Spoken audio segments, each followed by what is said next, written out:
একটা 110 বাইক, এটা কিন্তু ডিসকভার বাইক। এই ট্যাঙ্কির কিন্তু নষ্ট হয়ে গেছে, আর এই ট্যাঙ্কির আজকে আমরা ওয়াশ করে দিব, ক্লিন করে দিব একদম। এই বাইকের কিন্তু ট্যাঙ্কি পরিবর্তন করতে হবে না। আমরা আমাদের কাছে মেডিসিন আছে, মেডিসিন হয়তো অনেকে চিনেন না। এই মেডিসিন দিয়ে কিন্তু ট্যাঙ্কি ওয়াশ করলে অবশ্যই ট্যাঙ্কিটা একদম ফ্রেশ হয়ে যায়। তো দেখতে পাচ্ছেন এই বাইক কিন্তু 4 থেকে 5,000 চলা। এভাবে যদি বাজাজ কোম্পানির কিন্তু একটা নাম ডাক ছিল, এই কোম্পানির বাইক বাজাজের বাইক সারা বাংলাদেশে সবচাইতে বেশি বিক্রিত। এই কোম্পানির বাইক এভাবে নষ্ট হয় কিন্তু অস্বাভাবিক। তাই কোম্পানির কাছে আমরাও করব যাতে বাইকটার ট্যাঙ্কিগুলো আপাতত ভালো মানের তৈরি করে পরবর্তীতে। তো দেখতে পাচ্ছেন বাইকের ট্যাঙ্কিটা আমরা ওয়াশ করে দিচ্ছি, দেখেন কি পরিমাণে ক্লিন হয়ে যাচ্ছে, কোনো ময়লাই থাকবে না। এটা একটা নতুন একটা মেডিসিন নামছে, এই মেডিসিন দিলে অবশ্যই ট্যাঙ্কি একদম পরিষ্কার হয়ে যাচ্ছে।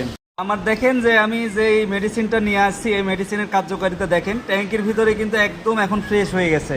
তো আপনারা চাইলে DW40 কিংবা এই মেডিসিনগুলো ব্যবহার করতে পারেন। এগুলো হচ্ছে রাসায়নিক মেডিসিন, মানে রাস এমন, মানে এর মধ্যে এমন একটা অ্যাসিড আছে যা এই মরিচা একদম কেটে নিউ করে দিবে। যতই বেশি মরিচা হোক না কেন, মরিচা দূর করে একদম ক্লিন করে দিবে।